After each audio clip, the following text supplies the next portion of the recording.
এটি মেঘা এবং রাহুলের হৃদয়স্পর্শী কাহিনী। দুই এমন মানুষ যাদের জীবন একে অপরের সঙ্গে অঙ্গাঙ্গিভাবে জড়িয়ে গিয়েছিল, যাদের মধ্যে ছিল অটুট ভালোবাসা, অসীম ভরসা এবং একে অপরের জন্য জীবন উৎসর্গ করার অদম্য জেদ। কিন্তু তকদিরের খাতায় অন্য কিছু লেখা ছিল। একটি ভয়ানক দুর্ঘটনা, কয়েকজন আত্মীয়ের নিষ্ঠুর কথা এবং একজন মানুষের নীরব, নিঃশব্দ আত্মত্যাগ, এই তিনটি কারণেই এই দুজনকে ৮ বছর আগে নিষ্ঠুরভাবে আলাদা করে দিয়েছিল। আজ ৮ বছর পর মেঘা সেই জেলার জেলাশাসক হয়ে উঠেছেন। সাদা সরকারি পোশাক, সরকারি গাড়ির বহর, আগে পিছে নিরাপত্তারক্ষীদের কড়া প্রহরা এবং পুরো জেলায় তার নাম সম্মান ও শ্রদ্ধার সঙ্গে উচ্চারিত হয়। কিন্তু যে মানুষটি তাকে এই উচ্চতায় পৌঁছনোর জন্য নিজের সবকিছু কুরবান করে দিয়েছিলেন, সেই মানুষটি আজ সেই মন্দিরের চৌকাঠে বসেছিলেন, যেখানে মেঘা নিরাপত্তা ব্যবস্থা পরিদর্শন করতে এসেছিলেন। তার অবস্থা দেখলে যে কারো মন কেঁদে উঠত। কিন্তু এই অপ্রত্যাশিত সাক্ষাৎ বুঝতে হলে আগে সেই পুরো কাহিনীটি জানা জরুরি, যা ৮ বছর আগে বিহারের একটি ছোট মফস্বলে শুরু হয়েছিল। তাহলে চলুন শুরু করি। তবে তার আগে আপনি যদি আমাদের চ্যানেলে নতুন হয়ে থাকেন, তবে ইউটিউব চ্যানেল সাবস্ক্রাইব করে নিন এবং ভিডিওটিতে লাইক দিয়ে দিন।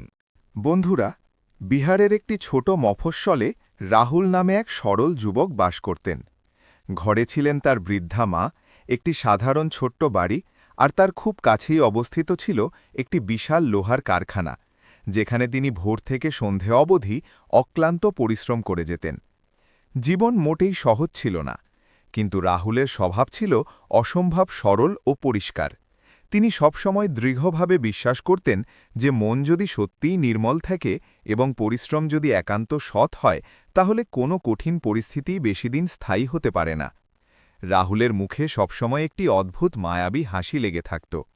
তিনি যখন হাসতেন, তখন আশেপাশের সবাই অজান্তেই খুশিতে ভরে উঠত।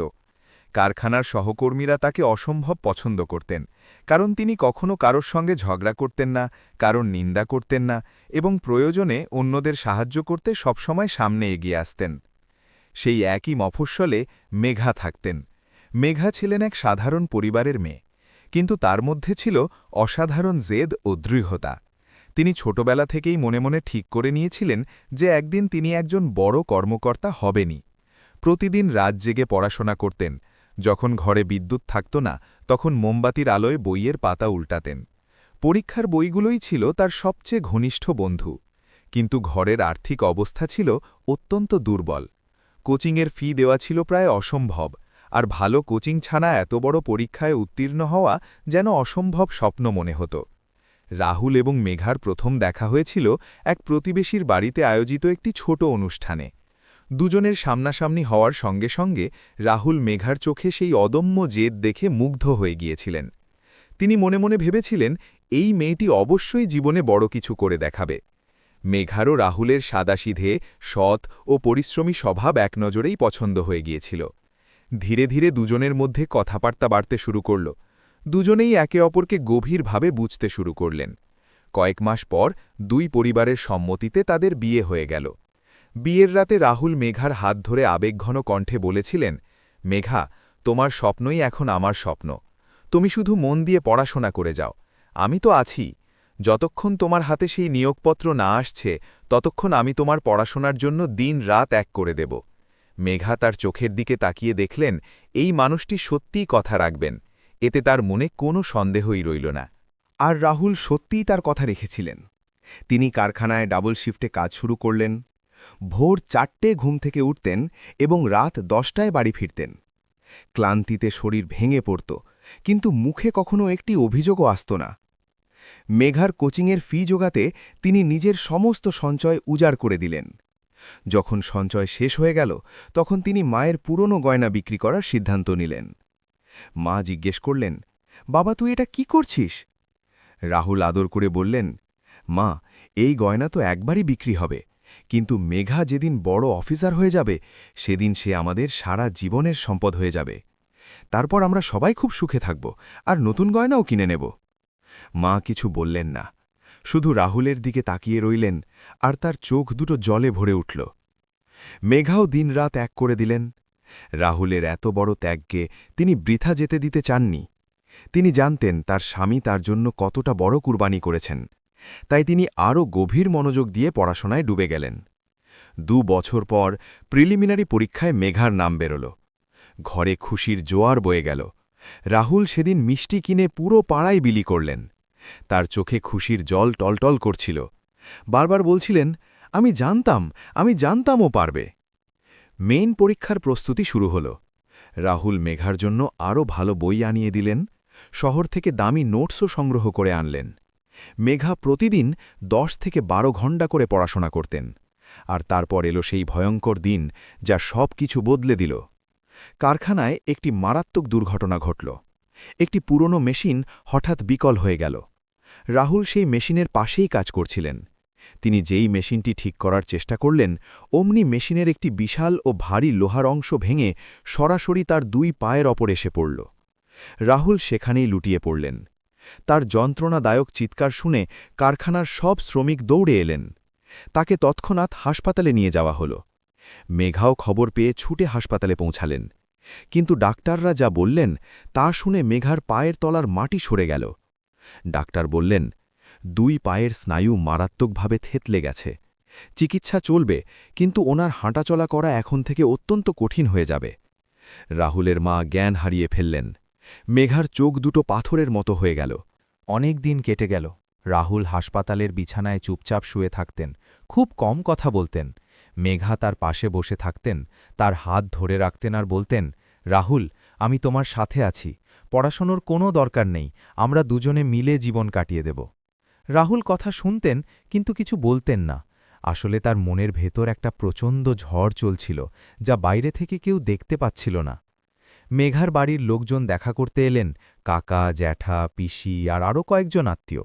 তারা হাসপাতালের বাইরে নিজেদের মধ্যে কথা বলতেন, আর তাদের আওয়াজ রাহুলের ঘর পর্যন্ত পৌঁছাত। একজন বললেন, এখন এই মেয়েটির জীবন শেষ হয়ে গেল, একজন পঙ্গু মানুষের সঙ্গে থেকেও কি করবে? আরেকজন বললেন, এখনও সময় আছে, ডিভোর্স নিয়ে এগিয়ে যাক, ওর পড়াশুনো তো ভালোই, এখনও কিছু হতে পারে।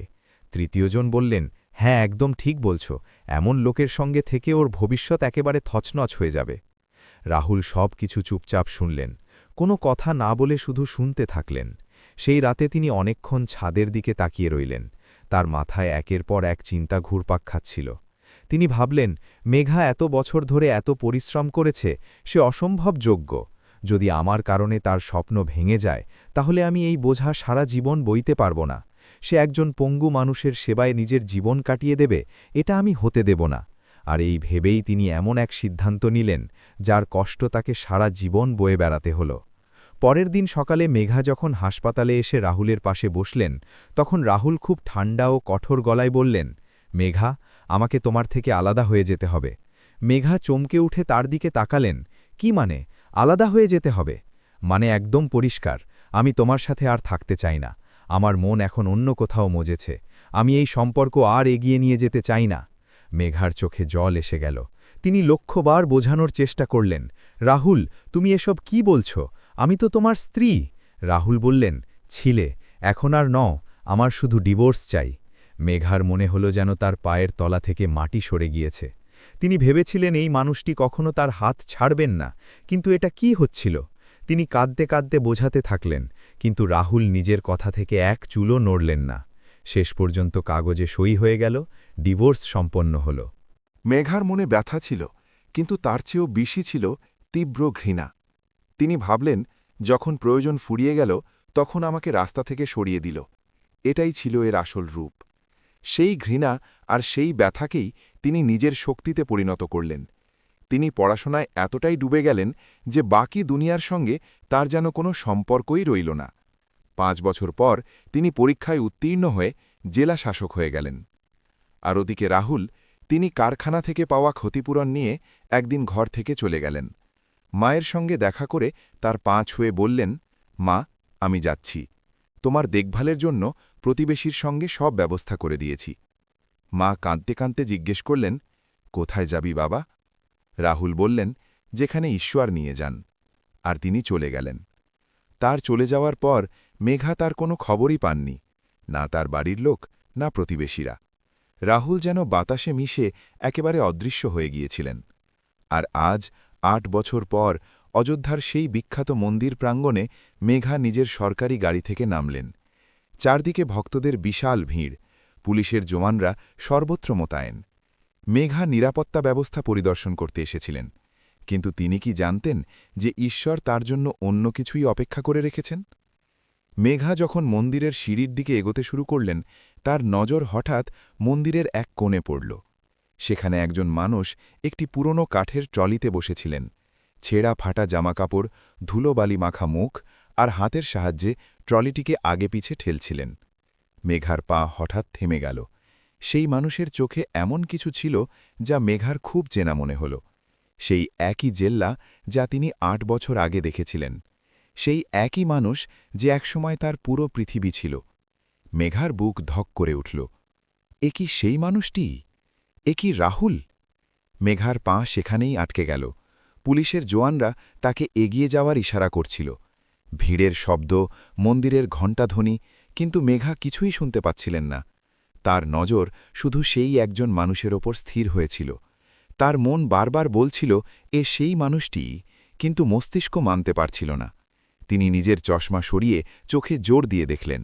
সেই মানুষটি ছেঁড়া পাঞ্জাবিতে ছিলেন, চুল লম্বা হয়ে গিয়েছিল, মুখে ধুলোর পুরু আস্তরণ, হাত দুটো রুক্ষ আর কালো হয়ে গিয়েছিল।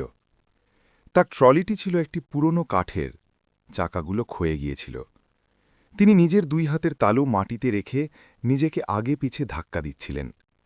সামনে একটি ছোট কাপড় বিছানো ছিল, তার ওপর কয়েকটা কয়েন পড়েছিল। মেঘার নজর সেই মানুষের মুখের দিকে গেল, আর সেই মুখ দেখেই তার পুরো শরীরে একটা কম্পন বয়ে গেল। ই তো রাহুলই, তার রাহুল, সেই রাহুল যিনি তার পড়াশোনার জন্য মায়ের গয়না বিক্রি করেছিলেন, সেই রাহুল যিনি ডাবল শিফটে কাজ করে তার বই আর কোচিংয়ের ফি জোগাড় করেছিলেন, সেই রাহুল যিনি একদিন হঠাৎ বলে দিয়েছিলেন যে তার ডিভোর্স চাই, সেই রাহুল যিনি তার জীবন থেকে অদৃশ্য হয়ে দিয়েছিলেন আর যার ৮ বছর ধরে কোনো খবর ছিল না। আজ তিনি মন্দিরের বাইরে ভক্তদের ফেলে দেওয়া কয়েন কুড়িয়ে জীবন চালাচ্ছেন। মেঘার হাত কাঁপতে শুরু করল, গলা বুজে আসল, চোখে জল চলে এলো, কিন্তু তিনি কাঁদলেন না, শুধু দাঁড়িয়ে থেকে দেখতে থাকলেন। তার পেছনে দাঁড়িয়ে থাকা নিরাপত্তারক্ষী ধীরে ধীরে বলল, ম্যাডাম সাহেবা, সামনে এগোতে হবে, পরিদর্শনে দেরি হয়ে যাচ্ছে। মেঘা যেন তার কথা শুনতেই পেলেন না। তিনি ধীর পায়ে সেই কোণের দিকে এগোতে থাকলেন। ভিড় সরে যাচ্ছিল, পুলিশ রাস্তা করে দিচ্ছিল, কিন্তু মেঘার নজর শুধু সেই একজন মানুষের ওপরেই ছিল। যখন তিনি প্রায় 5 কদম দূরত্বে পৌঁছালেন, তখন ধীর কণ্ঠে ডাকলেন, রাহুল। সেই একটি ডাক যেন রাহুলের পুরো শরীরে বিদ্যুৎ বয়ে দিল। তার হাত থেমে গেল, শরীর একদম অসাড় হয়ে গেল। তিনি ধীরে ধীরে মাথা উপরে তুললেন এবং সামনের দিকে তাকালেন। সামনে জেলার জেলা শাসক দাঁড়িয়ে, সাদা পোশাক, সরকারি ব্যাজ, পেছনে নিরাপত্তারক্ষীদের শাড়ি আর চারদিকে মানুষের নজর। আর সেই জেলাশাসক অন্য কেউ নয়, তার মেঘা। রাহুলের চোখ এক মুহূর্তের জন্য ভিজে উঠল, কিন্তু তিনি তৎক্ষণাৎ নজর নামিয়ে নিলেন। তার মনে একটাই চিন্তা, এখনই এখান থেকে বেরিয়ে যেতে হবে। তিনি চাইছিলেন না যে মেঘা তাকে এই অবস্থায় দেখুক। তিনি চাইছিলেন না তার অফিসার স্ত্রীর সামনে তাকে একজন ভিখারির মতো দেখাতে। তিনি নিজের ট্রলিটি দ্রুত পেছনে ঠেলতে শুরু করলেন, কিন্তু মেঘা দ্রুত কদমে এগিয়ে এসে তার সামনে দাঁড়িয়ে গেলেন। কোথায় যাচ্ছ? রাহুল নজর তুললেন না। ম্যাডাম, আমি জাস্ট যাচ্ছিলাম, সামনের জায়গা খালি করে দিচ্ছি। মেঘা তার কণ্ঠস্বর শুনলেন, সেই কণ্ঠ যা তিনি ৮ বছর আগে শুনেছিলেন, সেই কণ্ঠ যা কখনো তার রাতের ঘুমের পরেও মনে পড়ত। সেই একই কণ্ঠ, শুধু একটু দুর্বল হয়ে গিয়েছিল। রাহুল, আমার দিকে তাকাও। রাহুল মাথা তুললেন না। রাহুল? মেঘার গলায় অসহ্য যন্ত্রণা। তখনই এমন এক ঘটনা ঘটল যা সেখানে দাঁড়িয়ে থাকা সবাইকে অবাক করে দিল। মেঘা জেলার জেলা শাসক, তার চারদিকে পুলিশ, সাদা পোশাক, কিন্তু তিনি সেই নোংরা ও ধুলোবালি মাখা মাটিতে নিজের হাঁটু গেড়ে বসে পড়লেন, সরাসরি রাহুলের সামনে। নিরাপত্তারক্ষী দৌড়ে এসে বলল, ম্যাডাম, আপনি নিচে বসবেন না, কাপড় নষ্ট হয়ে যাবে। পাশে দাঁড়িয়ে থাকা এক পুরোহিত বললেন, আরে ম্যাডাম সাহেবা, মাটিতে কেন বসে পড়লেন? কিন্তু মেঘার কোনো কিছুর তোয়াক্কা ছিল না। রাহুল যখন দেখলেন যে মেঘা তার সামনে হাঁটু গেড়ে বসে পড়েছেন, তখন তার চোখ ভরে উঠল। তিনি নিচু গলায় বললেন, ম্যাডাম, আপনি নিচে বসবেন না, আপনার কাপড় নষ্ট হয়ে যাবে, আপনার মর্যাদা আলাদা। মেঘা বললেন, মর্যাদার চেয়ে বড় কিছু একটা এখানে আমার কাছে আছে। তিনি এক মুহূর্ত থামলেন, তারপর রাহুলের চোখের দিকে তাকিয়ে জিজ্ঞেস করলেন, নিজের এই হাল কি করে করেছ? ৮ বছরে এখানে পর্যন্ত পৌঁছে গেছ? রাহুল নজর ঘুরিয়ে নিলেন। ম্যাডাম, আপনি ভুল করে আমাকে অন্য কেউ ভাবছেন। রাহুল? মেঘার গলা ভেঙে গেল। আমি মেঘা, তোমার মেঘা, আমাকে চিনতে পারছ না? রাহুলের চোখ থেকে এক ফোঁটা জল গড়িয়ে পড়ল, যা তিনি তৎক্ষণাৎ হাত দিয়ে মুছে নিলেন। তিনি বললেন, মেঘা আমার স্ত্রী ছিল। আপনি জেলা শাসক, আমরা দুজন আলাদা হয়ে গেছি। কাগজে আলাদা হয়েছি, হৃদয়ে নয়। তখনই পাশে দাঁড়িয়ে থাকা সেই পুরোহিত, যিনি পুরো কথোপকথন শুনছিলেন, তিনি এগিয়ে এসে বললেন, ম্যাডাম, আপনি কি এই মানুষটিকে চেনেন? মেঘা মাথা তুলে তাকালেন। হ্যাঁ। পুরোহিত একটি দীর্ঘশ্বাস নিয়ে বললেন, তাহলে আমি আপনাকে একটা কথা বলতে চাই। মেঘা বললেন, বলুন। পুরোহিত বললেন, এই মানুষটি গত 5 বছর ধরে এখানে আছেন, মন্দিরের বাইরে বসে। লোকজন যে কয়েন ফেলে সেগুলো কোড়ান, কিন্তু ম্যাডাম, যে টাকা তিনি পান সেগুলো তিনি নিজের জন্য রাখেন না। মেঘা অবাক হয়ে জিজ্ঞেস করলেন, তবে কি করেন? পুরোহিত বললেন, এখানে পাশে একটি ছোট পাঠশালা আছে, সেখানে কিছু গরিব মেয়ে পড়াশোনা করে, যাদের ঘরে টাকা নেই যে তারা পড়াশোনা চালিয়ে যেতে পারবে। এই মানুষটি চুপচাপ প্রতি মাসে সেই মেয়েদের ফির জন্য টাকা দিয়ে দেন। যখন আমি একবার জিজ্ঞেস করেছিলাম যে কেন এমন করিস, তখন তিনি বলেছিলেন যে আমার স্ত্রীও একজন বড় অফিসার, সেও গরিব ঘর থেকে উঠে এসেছে। আমি চাই অন্য মেয়েরাও যেন এভাবে এগিয়ে যায়। পুরোহিত এক মুহূর্ত থেমে আবার বললেন, আর ম্যাডাম, তিনি সবসময় বলেন যে তিনি তার স্ত্রীর জন্য খুব গর্বিত। মেঘার গলা বুঝে আসল। তিনি রাহুলের দিকে তাকালেন। রাহুলের চোখ নিচে, তার গালে এক ফোঁটা অশ্রুর দাগ ধুলোর সঙ্গে মিশে গিয়েছিল। মেঘা ধীরে ধীরে বললেন, রাহুল, সেদিন মিথ্যে কেন বলেছিলে? কেন বলেছিলে যে তোমার আমার থেকে ডিভোর্স চাই? কেন বলেছিলে যে তুমি অন্য কারোর সাথে থাকতে চাও? রাহুল কিছু বললেন না। তারপর ধীরে ধীরে বললেন, মেঘা, যা হয়ে গেছে তা হয়ে গেছে। তুমি এখন বড় অফিসার, তোমার জীবন ভালো আছে, ব্যাস এটাই আমার জন্য যথেষ্ট। কিন্তু এটা আমার জন্য যথেষ্ট নয়। মেঘার কণ্ঠে দৃঢ়তা ছিল। তখনই আরও একটি ঘটনা ঘটল, যা সেই জায়গায় দাঁড়িয়ে থাকা প্রত্যেক মানুষকে নাড়িয়ে দিল। পাশে এক বৃদ্ধা মহিলা বসেছিলেন, যিনি অনেক বছর ধরে সেখানে ভজন গাইতেন। তিনি মেঘাকে ডেকে নিচু গলায় বললেন, বেটি, আমি এখানে অনেক বছর ধরে আছি। আমি এই মানুষটিকে খুব কাছ থেকে দেখেছি। মেঘা তার কাছে গেলেন। বৃদ্ধা বললেন, যখন তিনি প্রথমবার এখানে এসেছিলেন তখন খুব দুর্বল ছিলেন, খাওয়ার মতো টাকাও ছিল না, কিন্তু তার মুখে এক অদ্ভুত শান্তি ছিল। একবার আমি তাকে জিজ্ঞেস করেছিলাম, বাবা, তুই এত শান্ত থাকিস কি করে? তোর পা নেই আর তুই এখানে একা। তখন তিনি কি উত্তর দিয়েছিলেন জানিস? মেঘা জিজ্ঞেস করলেন, কি? বৃদ্ধা বললেন, তিনি বলেছিলেন, মা, আমার পা নেই, কিন্তু আমার স্ত্রীর পা আছে। ও যেখানেই যাবে, যা কিছু করবে, তার মধ্যে আমার পাগুলোরও কিছুটা শক্তি থাকবে। ব্যাস এটাই ভেবে বেঁচে থাকি। মেঘা আর দাঁড়িয়ে থাকতে পারলেন না। তার চোখ থেকে জল ঝরতে শুরু করল। সেই জেলা শাসক, যিনি পুরো জেলায় কঠোর ও দৃঢ় কর্মকর্তা হিসাবে পরিচিত, আজ মন্দিরের মাটিতে বসে কাঁদছিলেন। রাহুল যখন এটা দেখলেন তখন তার মন ভেঙে গেল। তিনি বললেন, মেঘা, কেঁদো না, তোমাকে কাঁদতে দেখলে আমার ভালো লাগে না। মেঘা কাঁদতে কাঁদতে বললেন, তাহলে এসব কেন করলে? কেন আমাকে একা ছেড়ে দিলে? কেন মিথ্যে বললে? আমি তোমার কাছে কখনো এটা চাইনি যে তুমি নিজেকে কষ্ট দাও আর আমাকে এগিয়ে পাঠাও। আমি তোমার সাথে থাকতাম, আমরা দুজনে মিলে জীবন কাটিয়ে দিতাম। রাহুল নিচু গলায় বললেন, মেঘা, আমি যদি তোমাকে না ছাড়তাম তবে তুমি আমাকে কখনো ছাড়তে না, আর তুমি যদি আমাকে না ছাড়তে তবে আজ এই সাদা পোশাক তোমার গায়ে থাকত না। মেঘা বললেন, আর তুমি এখানে এই অবস্থায় থাকতে না। রাহুল কিছু বললেন না। চারদিকে দাঁড়িয়ে থাকা মানুষ সব দেখছিল। কারোর কারোর চোখ ভিজে উঠেছিল। কেউ কেউ নিজেদের মধ্যে নিচু গলায় কথা বলছিল। পুলিশের জওয়ানরা চুপ করে দাঁড়িয়েছিল। সেই মুহূর্তটি এমন ছিল যখন সবাই শুধু নীরবে দেখছিল। মেঘা নিজের চোখের জল মুছলেন। তিনি উঠে দাঁড়ালেন এবং নিরাপত্তারক্ষীর দিকে তাকিয়ে বললেন, গাড়ি আনো। রাহুল তৎক্ষণাৎ বললেন, মেঘা, না, এটা ঠিক হবে না। মেঘা তার দিকে তাকালেন। রাহুল বললেন, তুমি একজন জেলা শাসক, পুরো জেলা তোমাকে দেখে। যদি একজন ভিখারিকে তুমি নিজের গাড়িতে বসিয়ে নিয়ে যাও তবে মানুষ কি বলবে? তোমার সম্মানের প্রশ্ন। মেঘা এক মুহূর্ত তার চোখের দিকে তাকিয়ে বললেন, রাহুল, সমাজ আমাকে জেলাশাসক বানায়নি, তুমি বানিয়েছ। তোমার পরিশ্রম, তোমার রাত জাগা, তোমার বলিদান। আর আজ যে এই সাদা কাপড় আমার শরীরে আছে তা তোমার ঘাম দিয়ে তৈরি। সমাজের যা বলার বলুক। তিনি থামলেন এবং তারপর বললেন, আর শোনো, আজ থেকে এই জেলাশাসক তোমার স্ত্রী পরে, আগে তোমার ঋণগ্রস্ত। রাহুলের চোখ বন্ধ হয়ে গেল। তার মুখে এক ভাব ফুটে উঠল যা সম্ভবত ৮ বছর ধরে ছিল না, শান্তির ভাব।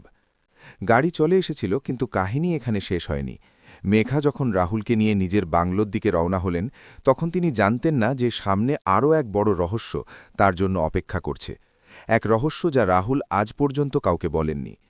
মেঘার সরকারি গাড়ি শহরের রাস্তায় ছুটছিল, সামনে পাইলট গাড়ি, পেছনে নিরাপত্তারক্ষীদের গাড়ি। কিন্তু এই পুরো কাফেলায় সবচেয়ে অদ্ভুত দৃশ্য ছিল জেলা শাসকের গাড়ির পেছনের সিটে। একদিকে মেঘা বসে, অন্যদিকে সেই মানুষ যার ছেঁড়া পোশাক থেকে ধুলো ঝরছে আর যার পা কাজ করছে না। রাহুল জানলা দিয়ে বাইরে তাকাচ্ছিলেন, তার চোখ শহরের আলোয়, কিন্তু মন ছিল অন্য কোথাও। তিনি ভাবছিলেন, এটা কি সত্যিই নাকি কোনো স্বপ্ন। ৮ বছর ধরে তিনি মন্দিরের সেই চৌকাঠে ছিলেন, শীত, বৃষ্টি, গরম সব সহ্য করে। আর আজ হঠাৎ জীবন এমন মোড় নিল যা তিনি কল্পনাও করেননি। মেঘা তার দিকে তাকালেন। রাহুলের মুখ দেখে তার মন ভারী হয়ে গেল। যে মানুষ কি একসময় হাসতেন, হাসাতেন, যার মুখে সবসময় সতেজতা থাকত, তিনি আজ কত ক্লান্ত ও ভেঙে পড়া দেখাচ্ছেন। ৮ বছরের কষ্ট তার মুখে স্পষ্ট। মেঘা নিচু গলায় জিজ্ঞেস করলেন, আজ খাবার কখন খেয়েছিলে? রাহুল না তাকিয়েই বললেন, কাল খেয়েছিলাম। মেঘা দীর্ঘশ্বাস ফেললেন। তিনি ড্রাইভারকে বললেন, আগে কোথাও থামো, খাবার নিতে হবে। রাহুল বললেন, আমার খিদে নেই। আমি জানি, তবুও খেতে হবে। রাহুল চুপ করে রইলেন। যখন তারা বাংলোতে পৌঁছলেন, বাংলোর কর্মীরা অবাক হয়ে গেল। তারা এর আগে ম্যাডাম সাহেবাকে কারো সঙ্গে এভাবে আসতে দেখেনি। কিন্তু মেঘায় মেজাজ দেখে কেউ প্রশ্ন করল না। মেঘা সবার আগে বাংলোর একটি ঘরে রাহুলের জন্য ব্যবস্থা করলেন। পরিষ্কার জামাকাপড় আনালেন, খাবারের ব্যবস্থা করলেন, এক বয়স্ক চাকুরকে বললেন যেন রাহুলকে সাহায্য করে। রাহুল স্নান করলেন, পরিষ্কার কাপড় পরলেন। আয়নার সামনে দাঁড়িয়ে নিজেকে চিনতে তার দেরি হল। মনে পড়ল শেষবার কবে এভাবে নিজেকে দেখেছিলেন, অনেক বছর আগে। রাতে যখন দুজনে এক ঘরে বসলেন, তখন অনেকক্ষণ কেউ কিছু বলল না। মেঘা চায়ের কাপ রাহুলের দিকে এগিয়ে দিলেন। রাহুল নিলেন। তারপর মেঘা বললেন, এবার বলো। রাহুল জিজ্ঞেস করলেন, কি? সেসব যা আমি জানি না, সেই রহস্য যা তুমি ৮ বছর ধরে লুকিয়ে রেখেছ।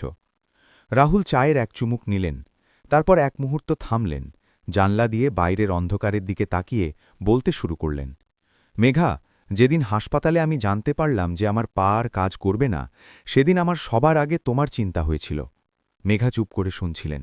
রাহুল বললেন, আমি ভাবলাম তুমি তোমার পরীক্ষার এত কাছে, আরও ১ বছরের পরিশ্রম, আর তুমি সেখানে পৌঁছে যাবে যেখানে তোমার পৌঁছনোর কথা ছিল।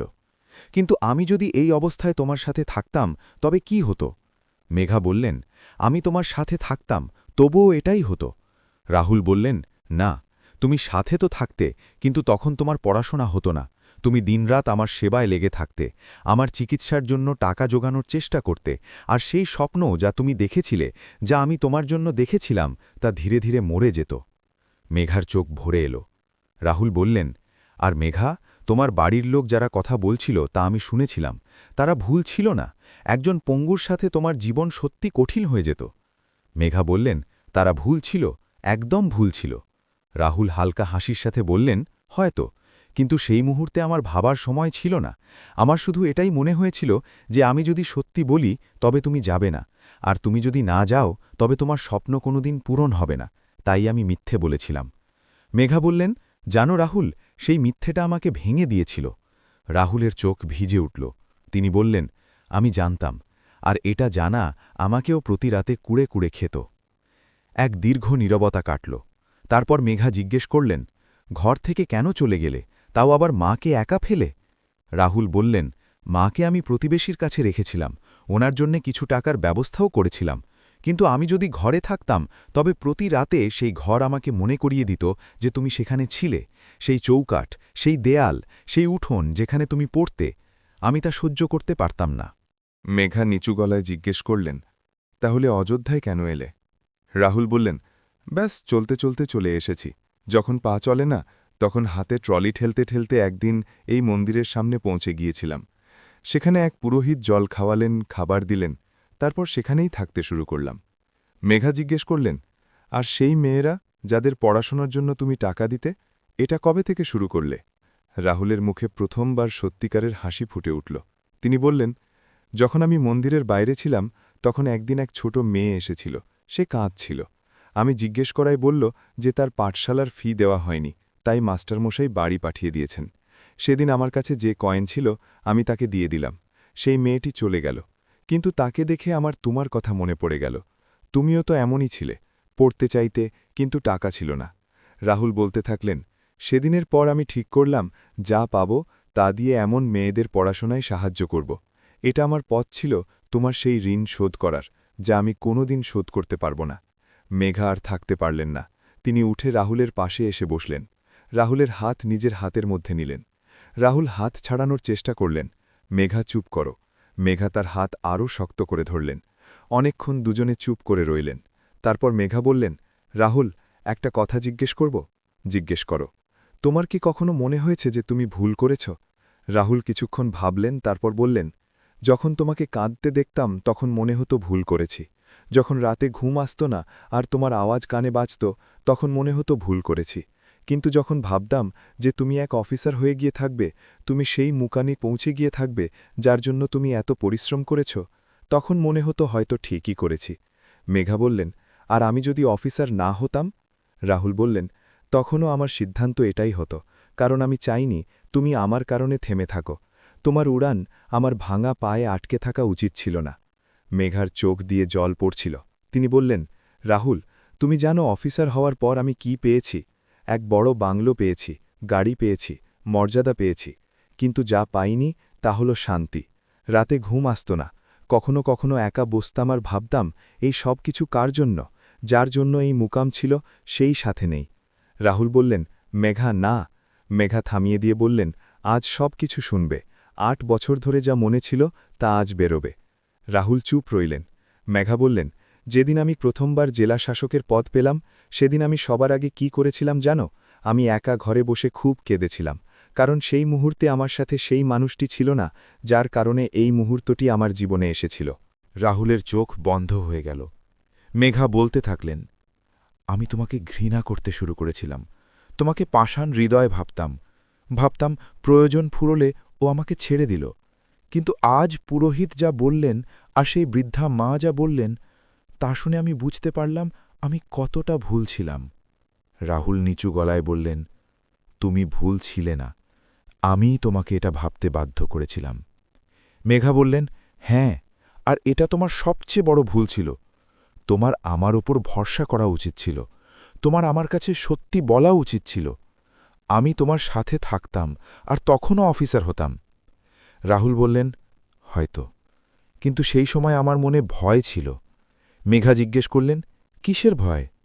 রাহুল এক দীর্ঘশ্বাস নিয়ে বললেন, এই ভয় যে যদি তুমি আমার সাথে থাকো আর অফিসার না হতে পারো, তবে একদিন তোমার আমার ওপর অভিযোগ থাকবে। একদিন তুমি ভাববে যে কেন আমি সেই পঙ্গুর সাথে থাকার বদলে নিজের স্বপ্নকে বেছে নিলাম না। আর সেদিন যে যন্ত্রণা তোমার হতো সেই যন্ত্রণা আমি সহ্য করতে পারতাম না। মেঘা তার চোখের দিকে তাকালেন। তিনি বুঝতে পারলেন রাহুল এই সিদ্ধান্ত কোনো স্বার্থ থেকে নেননি। তিনি এই সিদ্ধান্ত নিয়েছিলেন যাতে মেঘার কখনো আফসোস না হয়। মেঘা বললেন, রাহুল, তুমি খুব বড় এক বোকা। রাহুল অবাক হয়ে দেখলেন। মেঘা বললেন, এত বড় সিদ্ধান্ত নেওয়ার আগে একবার আমাকে জিজ্ঞেস করতে পারতে। আমি তোমাকে বলতাম যে আমার কাছে স্বপ্নের চেয়ে বড় তুমি। রাহুলের চোখ ভরে এলো। রাত অনেক হয়ে গিয়েছিল। মেঘা রাহুলের জন্য এক ঘরে বিছানা করে দিলেন। যাওয়ার সময় বললেন, কাল সকালে ডাক্তার আসবে, তোমার ঠিকমতো চিকিৎসা হবে। রাহুল বললেন, মেঘা, এসব জরুরি নয়। মেঘা দরজায় দাঁড়িয়ে বললেন, জরুরি, কারণ তুমি আমার জন্য যা করেছ সেই ঋণ আমি শোধ করতে চাই, আর এই ঋণ এত সহজে শোধ হবে না। রাহুল কিছু বললেন না। মেঘা চলে গেলেন, কিন্তু দরজা বন্ধ হওয়ার পর রাহুল অনেকক্ষণ সেই বন্ধ দরজার দিকে তাকিয়ে রইলেন। তার চোখে জল ছিল, কিন্তু মুখে এক অদ্ভুত শান্তি ছিল যা 8 বছর ধরে ছিল না। সারা রাত মেঘার ঠিকমতো ঘুম হয়নি। রাহুলের কথাগুলো তার মনে ঘুরপাক খাচ্ছিল। সেই মুহূর্তটি মনে আসছিল যখন রাহুল মন্দিরের চৌকাঠে বসেছিলেন। সেই মুখটি মনে আসছিল যা একসময় হাসত, হাসাত, আর আজ ক্লান্ত ও ভেঙে পড়া। মেঘা উঠে জানলা খুললেন। বাইরে হালকা লালিমা, পাখিরা কিচিরমিচির করছিল, কিন্তু মেঘার মন সেই শান্তি অনুভব করার অবস্থায় ছিল না। তিনি তাড়াতাড়ি তৈরি হয়ে রাহুলের ঘরের দিকে গেলেন। দরজা একটু খোলা ছিল। তিনি ভেতর উকি দিয়ে দেখলেন রাহুল এখনও ঘুমাচ্ছেন। হয়তো অনেক বছর পর সে কোনো ছাদের নিচে এত গভীর ঘুমে আচ্ছন্ন। মেঘা দরজা ধীরে বন্ধ করে ফিরে এলেন। তিনি নিজের দপ্তরের জন্য বের হওয়ার আগে বাংলোর চাকরকে ডেকে বললেন, ও যখন উঠবে তখন আগে ব্রেকফাস্ট করাবে আর ডাক্তার সাহেবের অপেক্ষা করবে। আমি ওনাকে ডেকেছি। চাকর বলল, জি ম্যাডাম জি। মেঘা দপ্তরে চলে গেলেন। দপ্তরে সেদিন অনেক কাজ ছিল, অনেক ফাইল, অনেক মিটিং, কিন্তু মেঘার মন কাজে লাগছিল না। তিনি ফাইলের উপর নজর দিচ্ছিলেন আর মন বারবার অন্যদিকে চলে যাচ্ছিল। তখনই তার পিএ এসে বলল, ম্যাডাম, এক বৃদ্ধা মহিলা এসেছেন, বলছেন আপনার সাথে দেখা করা খুব জরুরি, সকাল থেকে বসে আছেন। মেঘা জিজ্ঞেস করলেন, কে উনি? পিএ বলল, নাম বলেননি, শুধু বলছেন ম্যাডাম ওনাকে চেনেন। মেঘা বললেন, পাঠাও। একটু পরে বৃদ্ধা মহিলা ভেতরে ঢুকলেন। সাদা শাড়ি, কুঁজো কোমর, মুখে গভীর বলিরেখা, কিন্তু চোখ উজ্জ্বল। মেঘা ওনাকে দেখে চেনার চেষ্টা করলেন। সেই মহিলা ধীরে ধীরে হেঁটে মেঘার সামনে এসে চেয়ারে বসলেন। তারপর বললেন, বেটি, আমি রাহুলের মা। মেঘার হাতে থাকা ফাইলটি সেখানেই থেমে গেল। তিনি উঠে সেই বৃদ্ধা মহিলার পা ছুঁয়ে প্রণাম করলেন। মা তাকে তুলে বুকে জড়িয়ে নিলেন। দুজনে কিছুক্ষণ একে অপরকে ধরে রইলেন। মেঘার চোখ দিয়ে জল পড়ছিল, মায়ের চোখও ভরা ছিল। মা বললেন, বেটি, আমি তোকে খুঁজছিলাম। যেদিন থেকে রাহুল ঘর থেকে গেল সেদিন থেকে আমি একা ছিলাম। প্রতিবেশী বলল যে তুই অফিসার হয়েছিস। আমি জানতে পারলাম তুই এই জেলায় আছিস, তাই চলে এসেছি। মেঘা মাকে বসালেন, জল আনালেন। মা বললেন, রাহুল কোথায়? আমি ওর কোনো খবর পাচ্ছিলাম না, আমি খুব চিন্তায় ছিলাম। মেঘা বললেন, মা, রাহুল এখানেই আছে, আমার বাংলোতে আছে। মায়ের চোখ উজ্জ্বল হয়ে উঠল। সত্যি? হ্যাঁ মা। মা ভগবানের নাম নিলেন, তার মুখে স্বস্তি ফুটে উঠল। তারপর মা মেঘার হাত ধরে বললেন, বেটি, আমাকে তোকে একটা কথা বলতে হবে, একটা কথা যে আমি অনেক বছর আগে বলে দিতাম, তবে হয়তো এসব হতো না। মেঘা বললেন, বলুন মাজি। মা এক দীর্ঘশ্বাস নিয়ে বললেন, যেদিন কারখানায় সেই দুর্ঘটনা ঘটল সেই রাতেই আমাকে রাহুলের এক সহকর্মী শ্রমিক একটা কথা বলেছিল। মেঘা মন দিয়ে শুনলেন। মা বললেন, বেটি, সেই দুর্ঘটনা কোনো সাধারণ অ্যাক্সিডেন্ট ছিল না। মেঘা চমকে উঠে মায়ের দিকে তাকালেন। মানে? মা বললেন, কারখানার মালিক খুব কিপটে আর লোভী ছিল। সে মাসের পর মাস সেই মেশিন ঠিক করায়নি। সব শ্রমিক তাকে ভয় পেত। রাহুল অনেকবার মালিককে বলেছিল যে মেশিন খারাপ, এটা ঠিক করাও, কিন্তু মালিক শোনেনি। মায়ের গলা কাঁপল। তিনি বললেন, সেদিন রাহুলের এক সহকর্মীর ছেলে কারখানায় এসেছিল। ও ছোট বাচ্চা, মাত্র ৭-৮ বছরের। ও তার বাবাকে খাবার দিতে এসেছিল। সেই সময় মেশিনটি বিকল হয়। মেশিনের সেই ভারী অংশটি সেই বাচ্চাটির দিকে পড়তে যাচ্ছিল। মেঘার বুক ধরাস করে উঠল। মা বললেন, রাহুল দেখল, তার কাছে ভাবার সময় ছিল না। সে দৌড়ে গিয়ে সেই বাচ্চাটিকে একপাশে ধাক্কা দিয়ে সরিয়ে দিল। বাচ্চাটি বেঁচে গেল, কিন্তু সেই ভারী লোহা রাহুলের পায়ের ওপর এসে পড়ল। মেঘার মুখ হাঁ হয়ে গেল। মা বললেন, রাহুল এই কথা কোনোদিন কাউকে বলেনি, ও আমাকেও বলেনি। ওর সহকর্মী শ্রমিক আমাকে পরে বলেছিল। যখন আমি রাহুলকে জিজ্ঞেস করলাম, তখন ও বলল, মা, এটা কোনো বড় ব্যাপার ছিল না, যে কেউ থাকলে এটাই করত। মেঘার চোখ দিয়ে জল ঝরছিল। মা বললেন, বেটি, আমার ছেলে একটা বাচ্চার জীবন বাঁচানোর জন্য নিজের পা হারিয়েছে, আর তারপর তোকে এগিয়ে দেওয়ার জন্য নিজের জীবনের সব সুখও হারিয়েছে। এই মানুষটা কখনো নিজের কষ্টের কথা কাউকে বলে না, সবসময় অন্যদের কথা ভাবে। মেঘার মুখ দিয়ে কোনো কথা বের হল না। তিনি শুধু মায়ের হাত ধরে বসে রইলেন। মা বললেন, যেদিন থেকে রাহুল চলে গেছে সেদিন থেকে আমি এটাই ভাবতাম যে যদি সেই সময় আমি তোমাদের দুজনকে আটকাতাম, যদি রাহুলকেই ভুল সিদ্ধান্ত নিতে না দিতাম, কিন্তু তখন আমার ভেতরেও সাহস ছিল না বেটি।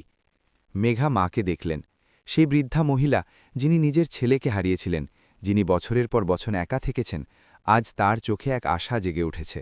মেঘা বললেন, মা, আপনি আজ থেকে এখানেই থাকবেন, আমার কাছে। মা বললেন, বেটি। মেঘা বললেন, এটা আমার সিদ্ধান্ত মা, আপনি আর রাহুল দুজনেই এখানে থাকবেন। মায়ের চোখ থেকে জল ঝরল। দুপুরে মেঘা যখন বাংলোতে ফিরলেন, তখন আরও একটি খবর তার জন্য অপেক্ষা করছিল। ডাক্তার রাহুলকে পরীক্ষা করে চলে গিয়েছিলেন। যাওয়ার আগে তিনি মেঘার পিএকে একটি কাগজ দিয়েছিলেন। মেঘা যখন সেই কাগজটি পড়লেন তখন তার হাত কাঁপতে শুরু করল। ডাক্তার লিখেছিলেন যে রাহুলের অবস্থা অবশ্যই খারাপ, কিন্তু পুরোপুরি অকেজো নয়। যদি সঠিক সময় চিকিৎসা হতো তবে হয়তো তিনি সুস্থ হতে পারতেন, কিন্তু এখনও আশা আছে। এক বড় শহরের ভালো হাসপাতালে চিকিৎসা হলে রাহুলের পা কিছুটা কাজ করতে পারে।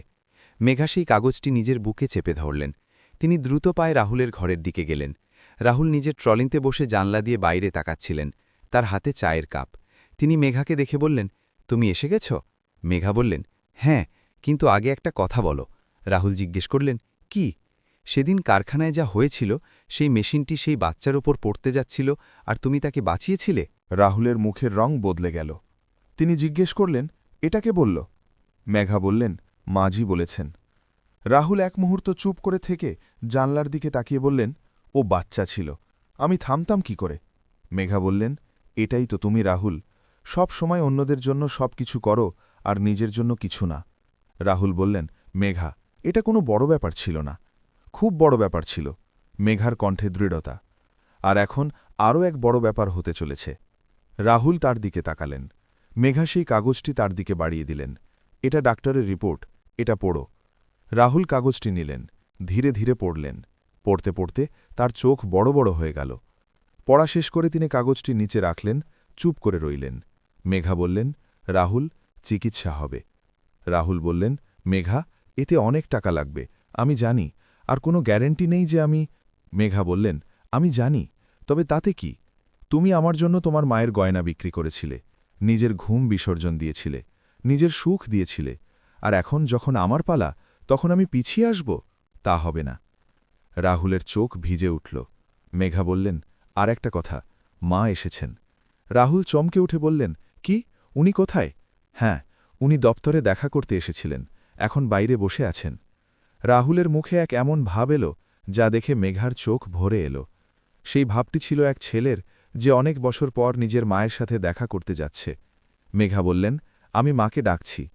তিনি বাইরে গিয়ে মাকে নিয়ে এলেন। যখন মা রাহুলকে দেখলেন আর রাহুল মাকে দেখলেন, তখন দুজনের মধ্যে থাকা দূরত্ব এক মুহূর্তেই মিলিয়ে গেল। মা দৌড়ে রাহুলের কাছে এসে তাকে বাহুবন্দী করলেন। রাহুল মায়ের বুকে লুকিয়ে পড়লেন, যেমন এক ছোট্ট বাচ্চা লুকায়। তিনি কাঁদলেন, মাও কাঁদছিলেন। মেঘা সেখানেই দাঁড়িয়ে রইলেন। তার চোখ থেকেও জল পড়ছিল।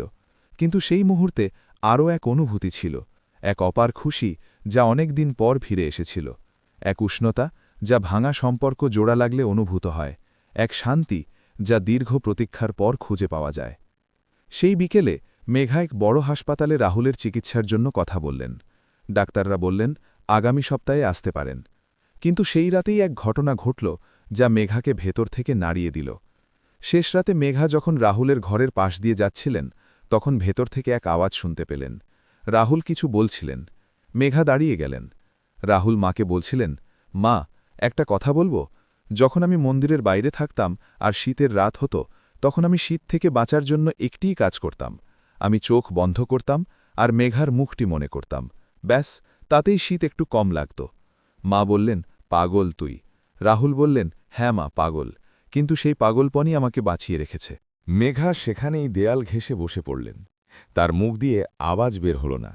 তিনি শুধু চুপচাপ কাঁদতে থাকলেন। ৮ বছরের সেই সমস্ত ঘৃণা, সেই সমস্ত ব্যথা, সেই সমস্ত কষ্ট আজ গলে যাচ্ছিল। এক একটি স্তর উঠে যাচ্ছিল, আর নিচ থেকে সেই সত্য সামনে আসছিল, যা সব সময় ছিল কিন্তু দেখা যায়নি। এই সত্য ছিল যে রাহুল তাকে কখনো ছাড়েননি। সত্য ছিল যে রাহুলের হৃদয়ে তিনি সবসময় ছিলেন। আর সত্য ছিল যে এখন যা কিছু ছড়িয়ে ছিটিয়ে ছিল, তাকে জোড়া লাগানোর সময় এসে গেছে। সেই সকালে মেঘা খুব তাড়াতাড়ি দপ্তরে পৌঁছেছিলেন। সারা রাত তার মনে অনেক কথা ঘুরছিল। রাহুলের সেই কথাটি, শীতের রাতে মেঘার মুখ মনে করলে শীত কম লাগত, সেই কথাটি বারবার তার কানে বাজছিল। তার ঘুম আসছিল না। তিনি শুধু ছাদের দিকে তাকিয়ে ভাবছিলেন। দপ্তরে পৌঁছতেই পিয়ে বলল, ম্যাডাম, এক লোক এসেছে, বলছে খুব জরুরি কাজ, সকাল থেকে বসে আছে। মেঘা বললেন, কেউ? পিয়ে বলল, ও নিজের নাম রমেশ বলছে রাহুল ভাইয়ের পুরনো সহকর্মী। মেঘার কান খাড়া হয়ে গেল। তিনি বললেন, পাঠাও। একটু পর এক প্রৌঢ় লোক ভেতরে এলেন। সাদা জামাকাপড়, হাতে এক পুরনো থলে, মুখে ঘাবড়ানি। তিনি মেঘাকে দেখে হাত জোড় করলেন এবং বললেন, ম্যাডাম, আমি রমেশ, রাহুল ভাইয়ের সাথে কারখানায় কাজ করতাম। মেঘা বললেন, বসুন। রমেশ বসলেন। তিনি থলে খুলে এক পুরনো ফাইল বের করলেন। বললেন, ম্যাডাম, আমি এই ফাইলটি অনেক বছর আগেই নিয়ে আসতে চেয়েছিলাম, কিন্তু কারখানার মালিক হুমকি দিয়েছিল যে যদি মুখ খুলি তবে চাকরি যাবে আর পরিবারের ক্ষতি হবে। আমার ছোট ছোট বাচ্চা ছিল, আমি ভয় পেয়ে গিয়েছিলাম। মেঘা জিজ্ঞেস করলেন, কি আছে এতে? রমেশ বললেন, ম্যাডাম, যেদিন রাহুল ভাইয়ের সাথে সেই দুর্ঘটনা ঘটেছিল সেদিন কারখানায় যা কিছু হয়েছিল তার সব প্রমাণ এতে আছে। মেশিনের পুরনো ত্রুটির অভিযোগগুলো আছে। রাহুল ভাই মালিককে অনেকবার লিখে দিয়েছিলেন যে মেশিন ঠিক করাও, সেই সব কাগজ আছে। আর এটাও আছে যে মালিক জানত সত্ত্বেও মেশিন ঠিক করায়নি। মেঘা ফাইলটি তুলে নিয়ে পাতা উল্টালেন। প্রতি পাতায় নতুন তথ্য। রাহুল মালিককে ৩ বার লিখিত অভিযোগ দিয়েছিলেন। মালিক প্রতিবার এড়িয়ে গিয়েছিল। দুর্ঘটনার পর মালিক শ্রমিকদের টাকা দিয়ে মুখ বন্ধ করে দিয়েছিল। রমেশ বললেন, ম্যাডাম, দুর্ঘটনার পর মালিক রাহুল ভাইকেও টাকা দেওয়ার চেষ্টা করেছিল, কিন্তু রাহুল ভাই মানা করে দিয়েছিলেন। তিনি বলেছিলেন যে টাকা লাগবে না, শুধু এই মেশিন ঠিক করিয়ে দিন যাতে আর কোনো শ্রমিকের এভাবে ক্ষতি না হয়। মেঘার চোয়াল শক্ত হয়ে গেল। রমেশ বললেন, ম্যাডাম, সেই কারখানায় এখনও সেই সব খারাপ মেশিন আছে, আর এখনও সেই মালিকই চালাচ্ছে। গত বছরও এক শ্রমিকের হাত কেটে গিয়েছিল, কিন্তু মালিক ব্যাপারটা ধামাচাপা দিয়েছে। মেঘা ফাইলটি বন্ধ করলেন। এক মুহূর্ত চুপ থেকে পিএকে ডেকে বললেন, আজ দুপুরে সেই কারখানা পরিদর্শন করা হবে। টিম তৈরি করো, আর জেলা শ্রম অফিসারকেও সাথে নাও। পিএ বলল, জি ম্যাডাম, জি। রমেশের চোখে জেল্লা দেখা দিল। মেঘা রমেশকে বললেন, তুমি ঠিক করেছ এই ফাইলটি নিয়ে এসে, এখন আর ভয় পাওয়ার দরকার নেই। রমেশ হাত জোড় করে বললেন, ম্যাডাম, অনেক বছরের এক গিট মনে ছিল, আজ খুলে গেল। দুপুরে মেঘার টিম সেই কারখানায় পৌঁছল। কারখানার মালিক প্রথমে খুব অহংকারের সাথে দেখা করল। তার মনে হল জেলাশাসক এসেছেন, কিছুক্ষণ থেকে চলে যাবেন। কিন্তু যখন মেঘা সেই ফাইলটি টেবিলের উপর রাখলেন এবং একটি একটি করে কাগজ সামনে ধরলেন, তখন মালিকের মুখের রং সাদা হয়ে গেল। মেঘা বললেন, এগুলো দেখছ? এগুলো তোমার অবহেলার প্রমাণ। এক শ্রমিক তোমাকে বারবার লিখে জানিয়েছিল যে মেশিন খারাপ, তুমি শোনোনি। তার পা নষ্ট হয়ে গেল, আর তুমি তাকে টাকা দিয়ে চাপা দেওয়ার চেষ্টা করলে। মালিক বলল, ম্যাডাম, ওটা তো... মেঘা বললেন, চুপ করো। মালিক চুপ হয়ে গেল। মেঘা বললেন, আজ থেকে এই কারখানা বন্ধ। যতক্ষণ না সব মেশিন ঠিক হচ্ছে, প্রতি শ্রমিকের হকের হিসেব হচ্ছে, আর যে শ্রমিকরা গত বছরগুলোতে আহত হয়েছে তাদের সবাইকে যথাযথ ক্ষতিপূরণ দেওয়া হচ্ছে, এই কারখানা খুলবে না। আর তোমাকে কোর্টেও হাজিরা দিতে হবে। নিজের সাফাই ওখানেই দিও। মালিক বলল, ম্যাডাম, এতে আমার অনেক লোকসান হবে। মেঘা বললেন, আর যে শ্রমিকদের হাত পা কেটে গেছে তাদের লোকসানের হিসেব কে করেছে? মালিকের কাছে কোনো জবাব ছিল না। সন্ধ্যায় মেঘা যখন বাংলোতে ফিরলেন তখন তিনি ক্লান্ত ছিলেন, কিন্তু তার মুখে এক তৃপ্তি ছিল। রাহুল বাইরে বারান্দায় বসেছিলেন, মা তার কাছে ছিলেন, দুজনে কথা বলছিলেন। মেঘাকে দেখে রাহুল জিজ্ঞেস করলেন, আজ দেরি হলো যে? মেঘা বললেন, হ্যাঁ, কাজ ছিল। তিনি রাহুলের পাশে বসলেন। রাহুল তার মুখ দেখে বললেন, কিছু হয়েছে কি? মেঘা বললেন, হ্যাঁ, আজ সেই কারখানাটিকে বন্ধ করালাম। রাহুল অবাক হয়ে জিজ্ঞেস করলেন, কোন কারখানা? সেটি যা তোমার পা কেড়ে নিয়েছিল। রাহুল এক মুহূর্ত চুপ হয়ে গেলেন। তার চোখে অনেকগুলো ভাব একসাথে এলো। তারপর বললেন, মেঘা, এসব করার দরকার ছিল না। মেঘা বললেন, দরকার ছিল, তোমার জন্য না হলেও সেই বাকি শ্রমিকদের জন্য, যারা এখনও সেখানে কাজ করছিল, যারা পরবর্তী রাহুল হতে চলেছিল। রাহুল কিছু বললেন না। মা বললেন, মেঘা একদম ঠিক বলছে। মেঘা মায়ের দিকে তাকিয়ে হাসলেন। পরের সপ্তাহে রাহুলকে বড় হাসপাতালে নিয়ে যাওয়া হলো। ডাক্তাররা পরীক্ষা করলেন, পরামর্শ দিলেন। তারপর একদিন ডাক্তার মেঘাকে ডেকে বললেন, দেখুন, আমরা পুরোপুরি গ্যারান্টি দিতে পারছি না, কিন্তু এক বিশেষ চিকিৎসা আছে। এতে ৩ থেকে ৪ মাস সময় লাগবে। যদি সব ঠিক থাকে তবে রাহুলবাবু হয়তো ক্রাচের সাহায্যে একটু হাঁটতে পারবেন। মেঘা বললেন, শুরু করুন। ডাক্তার বললেন, কিন্তু এতে রাহুলবাবুর নিজের ইচ্ছাশক্তিও খুব দরকার। তিনি যদি নিজে লড়াই করেন তবে ফল ভালো হবে। মেঘা রাহুলকে দেখলেন। রাহুল বললেন, আমার রাজি। চিকিৎসা শুরু হল। সেই ৩ মাস সহজ ছিল না। রাহুলের খুব কষ্ট হতো। অনেকবার তিনি ক্লান্ত হয়ে যেতেন, অনেকবার ব্যথায় তার প্রাণ ওষ্ঠাগত হতো। কিন্তু যখনই তিনি হাল ছেড়ে দেওয়ার উপক্রম হতেন তখন মেঘা সেখানে থাকতেন। একদিন রাহুল বললেন, মেঘা, আমার দ্বারা হবে না, খুব ব্যথা লাগে। মেঘা তার হাত ধরে বললেন, রাহুল, তুমি সেই বাচ্চাটিকে বাঁচানোর জন্য নিজের পা দিয়ে দিয়েছিলে। তুমি আমাকে এগিয়ে দেওয়ার জন্য নিজের সুখ দিয়ে দিয়েছিলে। সেই রাহুল যে এত কিছু করতে পারত, সে কি এই ব্যথার সাথে লড়াই করতে পারবে না? রাহুল তার চোখের দিকে তাকালেন। মেঘা বললেন, তুমি লড়াই করতে পারো। রাহুল চোখ বন্ধ করে এক দীর্ঘশ্বাস নিলেন। তারপর বললেন, ঠিক আছে। আর তিনি লড়াই করতে থাকলেন। ৩ মাস পর এমন এক সকাল এলো যা মেঘার সারা জীবন মনে থাকবে। ডাক্তার রাহুলকে ক্র্যাচ দিলেন এবং বললেন, চেষ্টা করো। রাহুল ক্র্যাচ ধরলেন, মেঘা একদিকে, মা অন্যদিকে। দুজনেরই শ্বাস আটকে ছিল। রাহুল ১ পা আগে বাড়ালেন, তারপর দ্বিতীয়। তিনি হাঁটলেন, মাত্র ২ কদম, ধীরে ধীরে, কাঁপতে কাঁপতে, কিন্তু তিনি হাঁটলেন। মায়ের চোখ দিয়ে জল পড়ে গেল। তিনি ভগবানের নাম নিলেন। মেঘা দৌড়ে রাহুলের কাছে গিয়ে তাকে ধরে ফেললেন। তার চোখের জল থামছিল না। রাহুল মেঘাকে দেখে বললেন, পড়ে যেতাম তো? মেঘা বললেন, তবে আমি ধরে নিতাম। রাহুল হাসতে হাসতে বললেন, জানতাম। সেদিন সন্ধ্যায় ৩ জনে বাংলোতে ফিরে এলেন। মা রান্না করলেন। অনেক দিন পর ঘরে রান্না হয়েছে, আর তার সুগন্ধ পুরো বাংলোতে ছড়িয়ে পড়েছিল। রাহুল বারান্দায় বসেছিলেন। মেঘা তার পাশে এসে বসলেন। রাতের আকাশ পরিষ্কার, তারাগুলো ঝিকমিক করছিল। রাহুল বললেন, মেঘা, একটা কথা বলি। বলো। রাহুল বললেন, আমাকে এবার ক্ষমা করে দাও।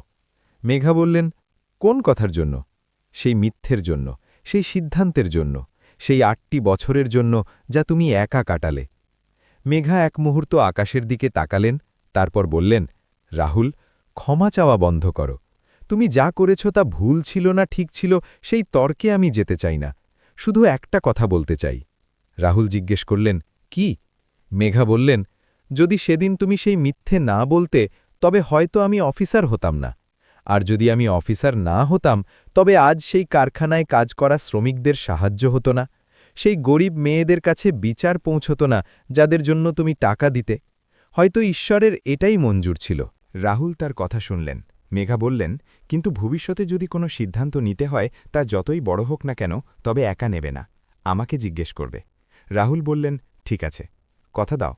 রাহুল মেঘার দিকে তাকালেন। তার চোখে সেই পুরনো জেল্লা, সেই জেদ, সেই ভালোবাসা। তিনি বললেন, কথা দিচ্ছি। মা ভেতর থেকে ডাকলেন, খাবার রেডি? দুজনে উঠলেন।